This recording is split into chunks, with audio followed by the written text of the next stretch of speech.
Hello guys and welcome back to my channel. My name is Tommy. I'm a human nutrition student and researcher at the university, and my job here in this type of videos, you already know, is to synthesize what I learned at the university during the classes, so then I can explain and teach you the best and most valuable information you need to know. This is the Cooking Technology series of videos, and today we're going to start a mini series in which we're going to talk about the different cooking methods that we can find. So let's begin. Okay, so in this video we're going to focus on cooking, an overall introduction to what cooking is and the cooking methods that there are out there, more or less. So, definition. Cooking is the application of heat from a heat source to the food. We already know that. But why do we do this? To transform it from a raw state to a cooked state, improving, in the way, its digestibility and organoleptic properties, such as color, taste, and smell, for example. So how do we transfer the heat from the heat source to the food? Well, by vibration or movement between the molecules. One molecule starts to vibrate and the one next to it will move as well via vibration. We have three types of heat transfer. There is the conduction, which is by contact between molecules, direct contact.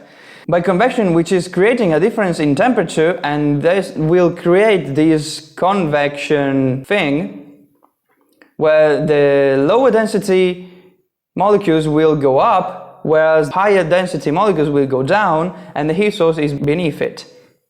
And then radiation, which is meant to heat using waves, electromagnetic waves. Okay, so now we start to differentiate things. It's not the same, the aroma of the food and the smell of it, because the smell is the chemical compound that enters the nose when we see the food, for example, when the food is on the dish. But the aroma is the chemical compound that enters through the retronasal route. This happens only when we chew the food and we unleash these chemical compounds which was trapped inside of that food. So there's a difference there. Then moving on, we have the food chemistry. So when we talk about food, we need to know what food is made of. Water. Yes, of course, because water is almost everywhere. Then we have the fat. And why the fat is important? In this type of videos, we are going to talk about the culinary aspect of the fat, the carbs, and the proteins, not the biological aspect, so not the nutritional values that they provide to human health, but in terms of culinary and taste. So fatty acids, they promote the taste. They are in fact the major responsible of taste in food. We have to be careful with fat because they reach a smoke point in which we create acrolein, which is a toxic component. So fat must not be overheated. We will see that in further videos.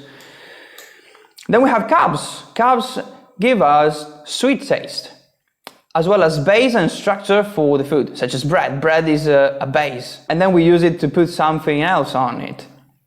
Carbs have the Maillard reaction. Maillard reaction is done with a sugar and an amino acid. When they combine together with heat, in presence of heat at 140 degrees Celsius, they create the browning of that food. And then carbs also suffer the caramelization of the sugars at 170 degrees. Inside the carbs we can find the gluten, and I put it here even though it's a combination of proteins, because gluten can be found in bread, for example, and foods that are mostly carbs. And then we have proteins, which suffer as well the Maillard reaction, which causes browning. And the downside of this Maillard reaction is the acrylamide, which is a toxic component that's created because of the Maillard reaction. Then we have to talk about osmosis and diffusion. Osmosis is the water flow from the hypotonic to the hypertonic state. So water goes from an hypotonic, medium low in salts, to another one higher in salts to equal the concentration of the two. This is done through a semi-permeable membrane. Very important, this part. On the other hand, we have diffusion. And these are two solutions with different concentrations that equalize the concentrations when they are put together. There is no membrane here, and an example of this could be milk and cocoa powder. They are two solutions with different concentrations, and when we mix them together, they try to equalize the concentration of both, by mixing, of course. We have to understand that these processes vary a lot when we talk about food, because it's not the same applying osmosis and diffusion to an animal cell than to apply it to a plant cell, because plant cells differ from animals because they have vacuoles which already contain water inside, but they also have chloroplasts and a different internal pressure, which tends to be higher. And then to conclude this introduction, we are going to talk about meat. Meat can be differentiated by its cooking method, but also how much we cook it. The doneness of meat are this: well done, which tends to have a higher water loss, so we lose nutrients. It's hard to chew because we remove the water, and it's not juicy at all. In my opinion, this is one of the worst ways to cook meat and to eat meat. Then there is a rare. Rare is hard to chew and can be dangerous because of microorganisms such as bacteria or viruses or parasites. And then we have the medium rare, which is the best because it has a higher digestibility than raw meat, of course, and it has a lower nutrient loss compared to the well done one.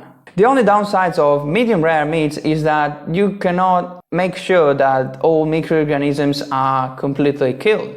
But by looking at everything else, it is the best way to cook meat. Then meat by color. We have in meat white fibers and red fibers. These are the reason why meat has different colors. Because if you look at, for example, beef meat is red, but poultry meat is white. Why?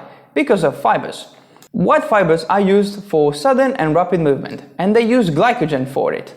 Whereas red fibers are used for slow and persistent movement, and they use fat for it. The same thing happens to the human body. And why red fibers are red? Because of myoglobin. Myoglobin is a component that contains oxygen and retains oxygen within the cells of the muscle. We can find the unoxygenated myoglobin, which leads to a purple meat. Then we have the oxygenated myoglobin, which is the red meat we can find at the butchery. And then the oxidized myoglobin, which is when has been exposed to the air and it turns brown. If we put myoglobin with nitric oxide, the meat is going to be pink. As well, if we do it with the carbon monoxide, the meat will turn pink. Okay, so that's it for this intro. I hope you understood everything I said. If you didn't, there is a comment section down below. Remember to like, subscribe and share this video to your friends and family. You can find this diagram in the description below and download it for free. It's on my website. Thank you so much for watching, and see you in the next one, in which we are going to talk about water cooking. I mean, methods of cooking with water. See you. Ciao.